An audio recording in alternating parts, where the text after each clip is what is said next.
Bom dia, alunos. Hoje nós vamos começar um assunto muito polêmico, apesar de todos os conhecimentos, né, principalmente no último ano.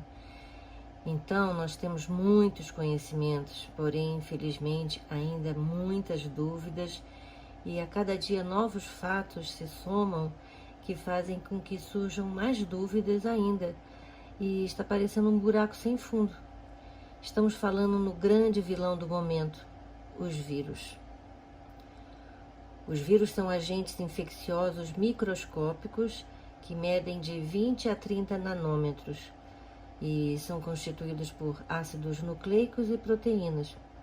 São ditos parasitas intracelulares obrigatórios e atacam diferentes organismos, desde bactérias até plantas e animais, né? Eles podem permanecer latentes por toda a vida da pessoa enquanto eles se multiplicam, ou podem, durante essa multiplicação, causar sintomas e até, infelizmente, levar à morte. Os vírus que ficam latentes são chamados de vírus temperados. E um exemplo é o vírus da herpes, que causa aquelas bolhazinhas na mucosa bucal, nasal, por exemplo, né? Quanto ao vírus da herpes, acredita-se que 90% da população tenha este vírus e que ele só se manifesta geralmente quando dá baixa imunidade da pessoa. Ele é muito transmissível e muitas vezes você pode pensar que está só com um machucadinho no lábio e nem cuidar, mas esse machucadinho pode ser um sintoma de herpes. E que surgiu, por exemplo, quando você se expôs muito tempo ao sol, porque o sol, apesar de ser maravilhoso, né, ele permite a vida na Terra, ele pode baixar a nossa imunidade, porque os seus raios ultravioletas, né, podem baixar a nossa imunidade. Mas vamos falar sobre viroses, isso é, as doenças que os vírus causam, só na próxima aula, ok? Vamos voltar aos vírus e vamos à primeira polêmica que persiste até os dias atuais. Vírus, seres vivos ou não? A descoberta dos vírus em 1883 por um cientista chamado Adolf Meyer, que estava estudando uma doença conhecida como mosaico do tabaco, que é lógico afeta as folhas do tabaco, ele descobriu que poderia infectar uma planta simplesmente pulverizando com um macerato de folhas de uma planta doente e assim concluiu que havia um agente infeccioso causador dessa enfermidade. Esse agente infeccioso, que passava até pelos poros de filtros mais finos de porcelana, foi batizado de vírus, que vem do nome veneno em latim. Nessa época ainda não era possível visualizar o bandido, mas se podia ver o que ele causava numa célula, isso é, os efeitos citoplasmáticos. Os vírus só foram visualizados, né, em meados do século XX com a utilização do microscópio eletrônico. Aí veio a dúvida crucial.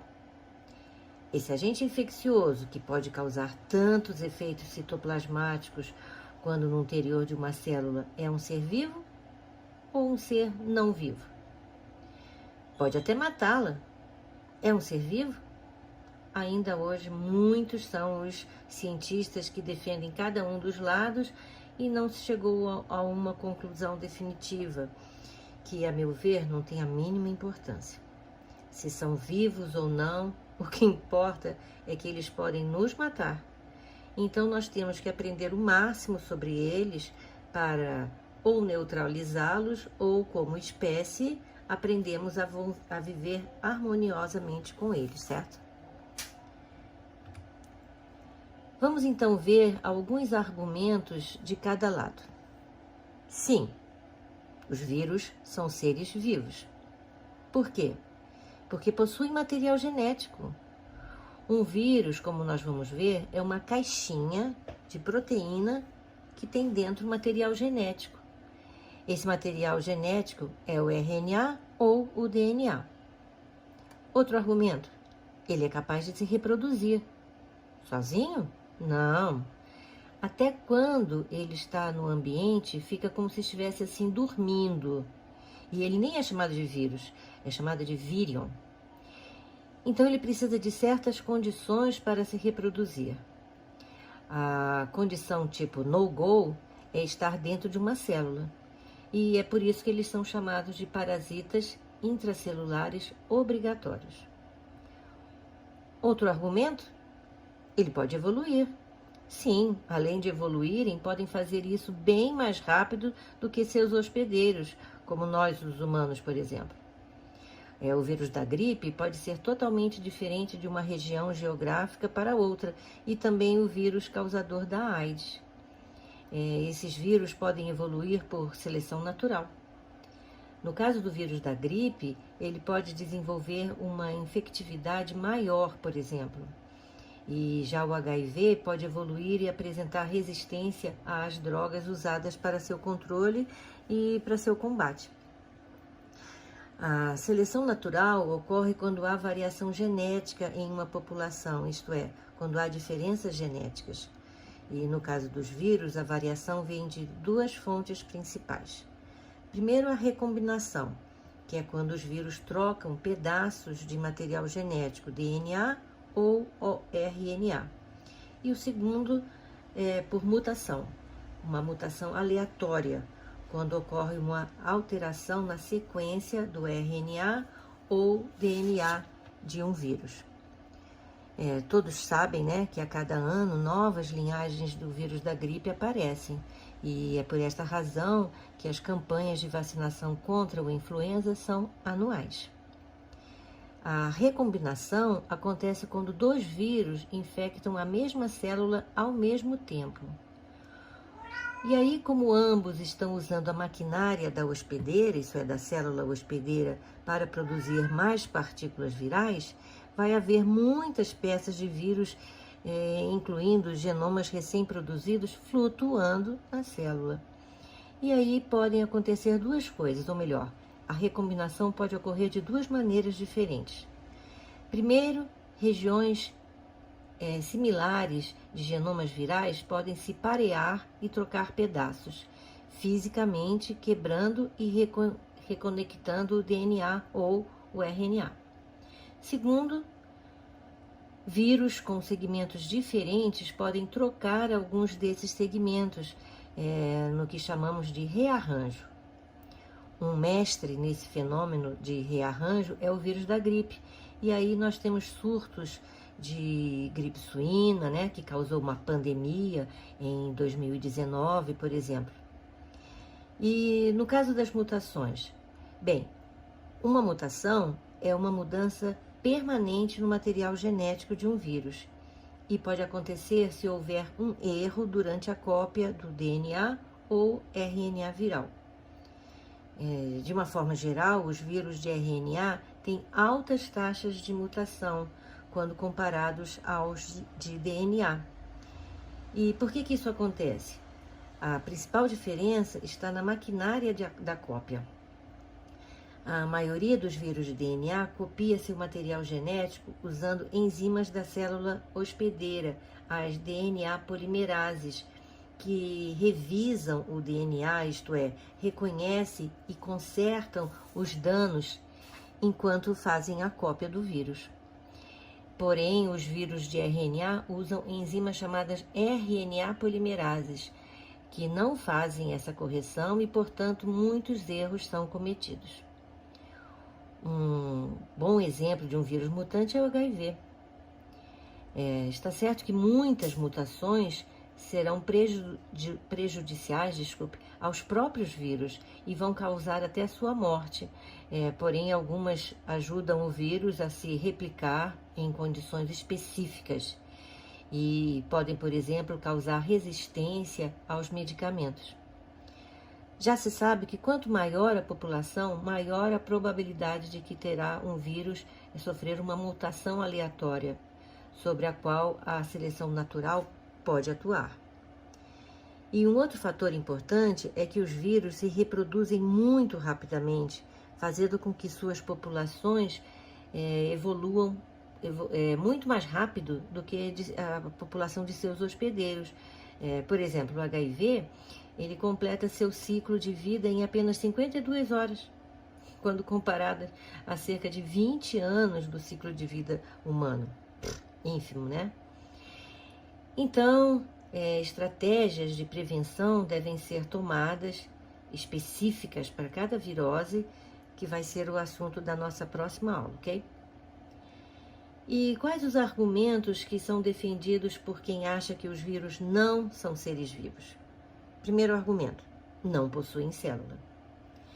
A teoria celular diz que todo ser vivo é composto por células, e que é a unidade funcional da vida, né?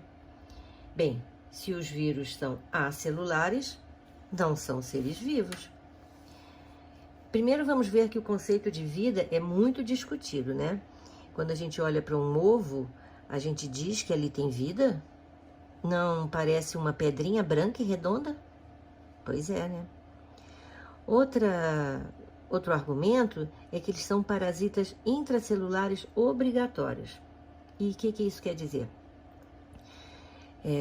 Quer dizer que só tem vida, e lá vem o conceito vida novamente, né?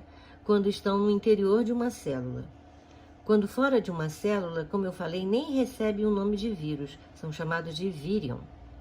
E por que isso? Porque não têm um metabolismo próprio, isso é, eles dependem totalmente do metabolismo celular da célula hospedeira, né, para que se reproduzam e etc. E por fim, até hoje, nas classificações atuais, os vírus não pertencem a nenhum reino. E aí, você já tem uma opinião formada?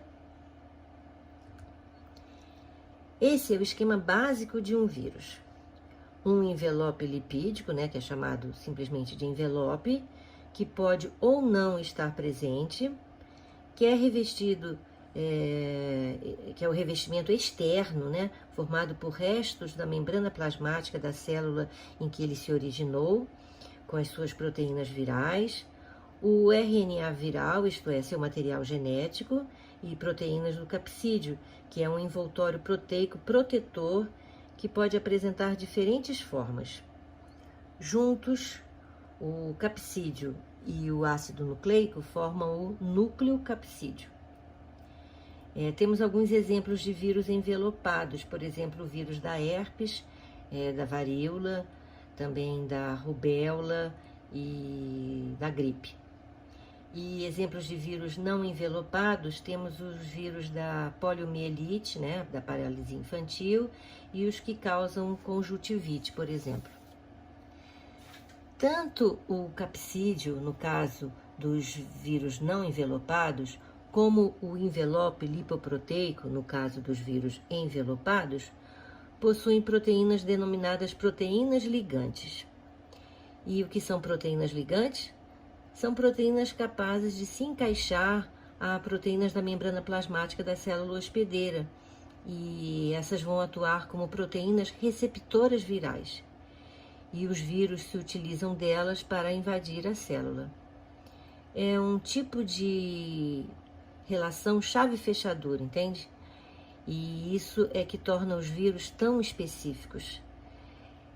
Esta especificidade pode ser quanto às células ou quanto às espécies de seres vivos.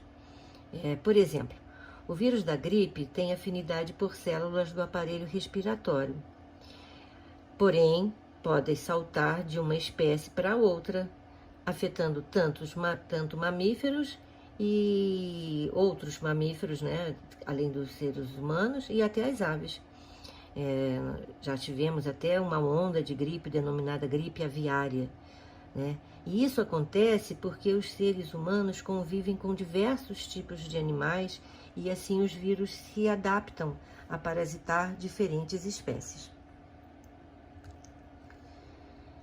Então, os vírus são acelulares, não têm metabolismo próprio, são ditos por isso parasitas intracelulares obrigatórios, têm uma capacidade de reprodução somente dentro da célula hospedeira, apresentam ácidos nucleicos DNA ou RNA, alguns possuem um envelope proteico e outros possuem somente o capsídeo, são altamente específicos e têm uma capacidade de mutação, isso é, de evolução muito grande. Só que fora do hospedeiro são chamados de vírions, eles ficam no estágio latente. Então, novamente aqui, as partes de um vírus, né? Externamente aqui do lado direito, um vírus envelopado. Depois o capsídeo envolvendo o material genético. A soma de capsídeo mais ácido nucleico, né? O material genético é chamado núcleo capsídeo. E do lado esquerdo aqui, um desenho de um vírus sem envelope. Tá? Só formado pelo capsídeo, né, que é formado por unidades que formam o capsídeo, que são chamados capsômeros, e o ácido nucleico. É como se fosse uma caixinha, né, esse vírus nu, ao contrário do vírus envelopado, né, é uma caixinha de proteína guardando o ácido nucleico. E aí a gente pode comparar o tamanho de um vírus com uma hemácia. Veja a diferença, né? Como eles são bem menorzinhos. Eles são medidos em nanômetros, que é 10 a menos 9 metro, ou a bilionésima parte de 1 metro. Essa aqui é a Escherichia coli, que é uma bactéria comum nas nossas fezes, né? Que geralmente não causa doença. Elas estão ali, né, no nosso intestino, ocupando espaço e impedindo que bactérias patogênicas se instalem ali. Elas são muito usadas na engenharia genética para a produção de insulina, né? Elas são modificadas geneticamente e produzem insulina. Porém, elas podem causar infecções urinárias quando chegam erroneamente, né, ao aparelho excretor. Então, nós vemos que os vírus, graças a seu capsídeo, podem ter várias formas. Nós temos mais de 100 tipos de vírus que podem causar danos à lavoura. Isso é, parasitando vegetais. Um exemplo é o mosaico do tabaco, que eu já falei, né, que causa uma doença nas folhas do tabaco. Temos um outro exemplo, que é uma doença que tem um nome jocoso, que é a tristeza dos citros, que atinge principalmente as laranjeiras, e um outro exemplo também de nome engraçado é a pinta verde, que ataca os maracujazeiros. Por incrível que pareça, bactérias também podem ser afetadas por vírus, que são denominados bacteriófagos, ou simplesmente fagos, e os chamados fagos T parasitam, por exemplo, a Escherichia coli, né? E em 30 minutos a bactéria infectada é rompida e libera dezenas de novos vírus. E também os vírus podem infectar fungos, e aí nesse caso são chamados de micovírus. Podem parasitar até protozoários. Bem, como vocês estão vendo, neste caso temos vírus específicos para os mais diversos tipos de seres vivos, né? Nós nem vamos falar agora dos vírus que parasitam células animais, tá? Porque são os que mais nos interessam e principalmente agora, né? E nós vamos falar na próxima aula. Bem, esse slide, gente, atenção que eles têm movimento, tá? Esse slide tem movimento. Ele explica a entrada no vírus por um processo denominado fusão. Um exemplo de vírus que penetra na célula hospedeira por fusão é o HIV. Nesse caso, acontece com o vírus envelopado, porque o envelope vai se fundir com a membrana plasmática da célula hospedeira, liberando assim um capsídeo viral. E para que isso ocorra, primeiro o vírus tem que identificar uma célula com a qual ou para a qual, né, ele tem afinidade. Isso é, que ele tenha a chave para fechadura, ou melhor, que ele tenha as proteínas ligantes que se combinem com as proteínas receptoras da célula hospedeira, falando biologicamente, né? Aí acontecerá a fusão do envelope com a membrana plasmática da célula hospedeira, que nesse caso ficará incorporado à membrana plasmática e apenas o núcleo capsídeo penetrará no citoplasma, onde as proteínas virais serão degradadas por enzimas celulares e o ácido nucleico será liberado. Nessa etapa ocorre a separação do ácido nucleico do vírus. Aí vem a etapa denominada biossíntese. Nessa etapa, o material do vírus é duplicado através da transcrição e tradução pela célula infectada. E para que isso ocorra, é necessário que a célula hospedeira interrompa a síntese de suas próprias proteínas. Por isso, se diz que a célula passa a trabalhar para o vírus, e ela se torna assim sua escrava.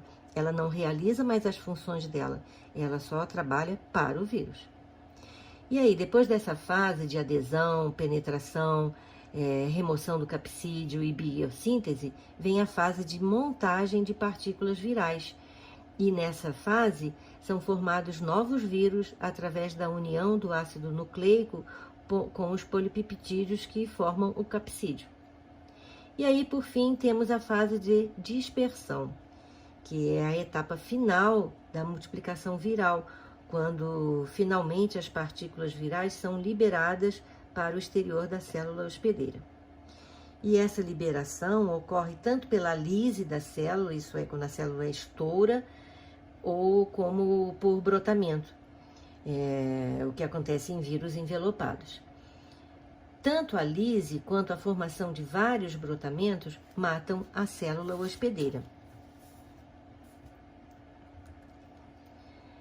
Esse é um exemplo que acontece com o vírus da gripe, que é o fenômeno chamado endocitose. Na endocitose, a proteína viral se liga à membrana plasmática, que é estimulada por seus receptores a englobar o vírus. E aí, uma vez no citoplasma, a bolsa membranosa com os vírus englobados funde-se a lisossomas, cujas enzimas digerem os componentes proteicos virais e aí liberam o ácido nucleico. Então vai ocorrer a replicação do material genético do vírus e formação de novas partículas virais e, finalmente, a exocitose, que é quando essas partículas serão expulsas para o meio externo, para fora da célula, e deverão encontrar uma outra célula hospedeira para parasitar. Aqui vale ressaltar que muitos vírus são capazes de utilizar várias vias de captação simultaneamente ou dependendo do tipo de célula-alvo. A terceira forma se refere à injeção do material genético. Vemos que nesse caso é um caso de penetração dos bacteriófagos, isso é, um vírus que parasita a bactéria. E nesse caso, número 3, após a identificação que é feita pela cauda do vírus, ele injeta o seu material genético na bactéria e o resto do vírus, tanto a cauda como a cabeça, ficam de fora.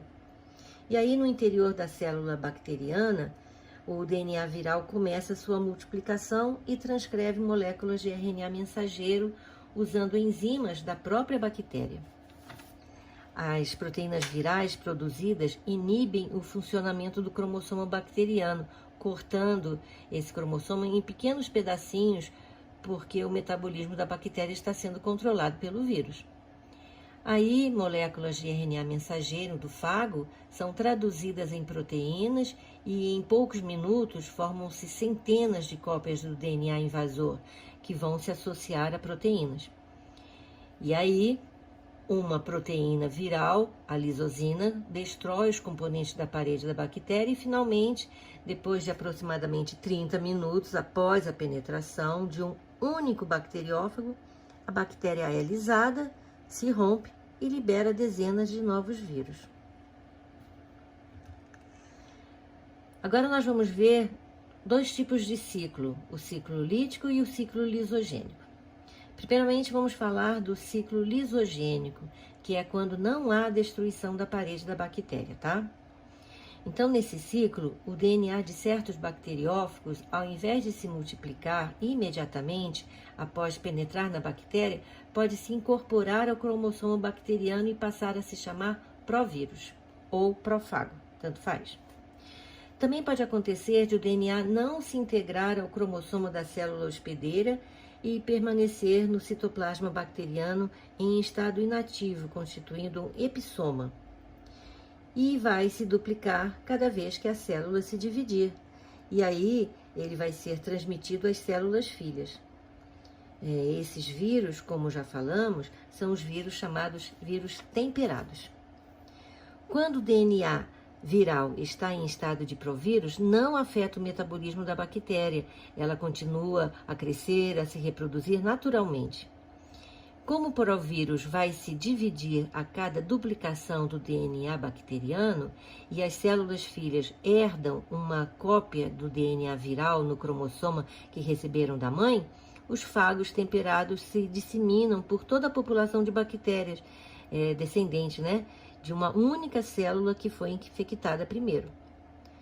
A bactéria que transporta o provírus é denominada lisogênica, uma vez que qualquer momento o fago pode ser liberado do cromossoma bacteriano e destruir a célula hospedeira.